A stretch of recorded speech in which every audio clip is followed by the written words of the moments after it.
जो आज मुस्कुरा रहे हैं उसे दर्द ने कभी पाला होगा। छाले होंगे वही पैर में जो आज चल रहे हैं।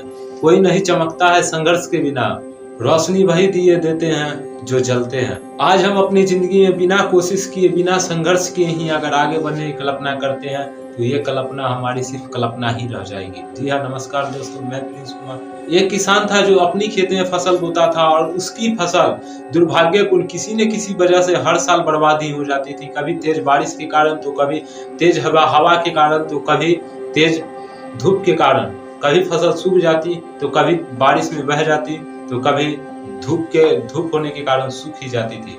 कभी उसके फसल में कीड़े लग जाते थे। वो हमेशा दुख रहता था कि आखिर मेरे साथ ही ऐसा क्यों हो रहा है कि मैं जब भी फसल बोता हूँ मेरा फसल बर्बाद हो जाता है। उसने भगवान को याद किया और कहा, हे भगवान, हे प्रभु, ये आप मेरे साथ क्या करते हैं? अगर आप मुझे इस दुनिया चलाने की इजाजत दे तो मैं आपसे अच्छा इस दुनिया को चलाऊंगा। जब भी इस फसल को जो चीज की जरूरत होगी मैं उसे पूरा कर दूंगा। तब देखूंगा कि ये फसल कैसे नहीं होती है।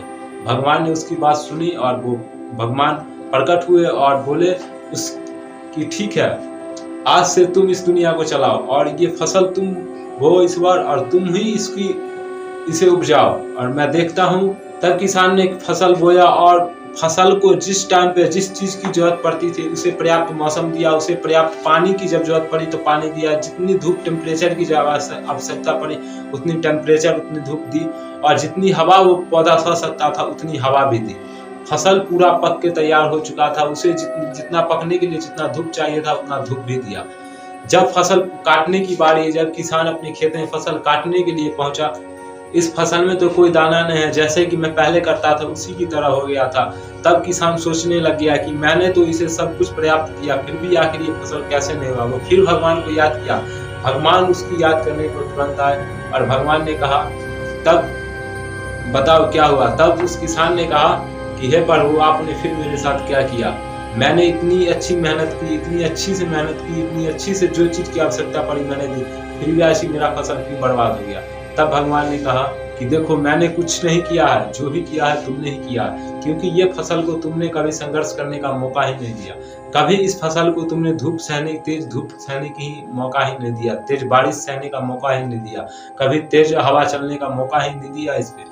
अगर ये होता तभी ये संघर्ष करके ये अपने वजूद बचाने के लिए लड़ता, तब जाके इसमें एक परिपक्व होकर तब इसमें एक नए दाने का निर्माण होता है जिसे तुम होने ही नहीं दिया। उसी तरह आज इंसान भी खुद को मेहनत नहीं करने के बजाय शॉर्टकट खोज रहा है, क्योंकि आज कंफर्ट जोन में लोग रहना चाहते हैं कि मैं धूप में नहीं जाऊंगा, मैं ये नहीं करूंगा, मैं वो नहीं। कंफर्ट जोन में रहना चाहते हैं, पर क्या कंफर्ट जोन में रहकर हम जीवन में सफल हो सकते हैं? संघर्ष के बिना ये जीवन बहुत ही अधूरी है, क्योंकि अगर संघर्ष नहीं होगा तो ये जीवन कभी किसी तरह से नहीं आगे बढ़ सकता है। क्योंकि जब हम बात करें कोयले की, तो कोयला जब तक उच्च ताप नहीं सहेगा तब तक वो हीरे का निर्माण नहीं कर सकता है। जब तक वो हथौड़े की मार और तेज आग नहीं सहन करेगा तब तक वो कभी नहीं एक गहना बनेगा और वो किसी की गले में नहीं जाएगा। उसी तरह अगर हम लोग जीवन में संघर्ष नहीं करेंगे तो हम लोग आगे कभी नहीं बढ़ सकते। बिना प्रसव पीड़ा के अगर कोई माँ अपने बच्चे को जन्म देना चाहे तो ये असंभव है,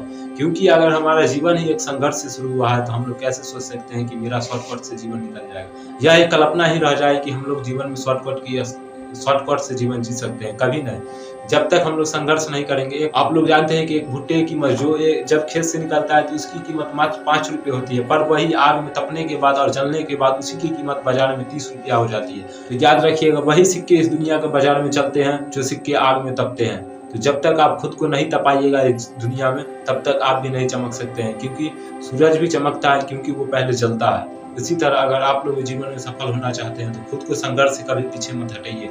अगर जीवन में कुछ करना है तो संघर्ष करिए, क्योंकि अगर संघर्ष करते हैं तो आज नहीं तो कल बेहतर नहीं तो जरूर बेहतरीन मिलेगा।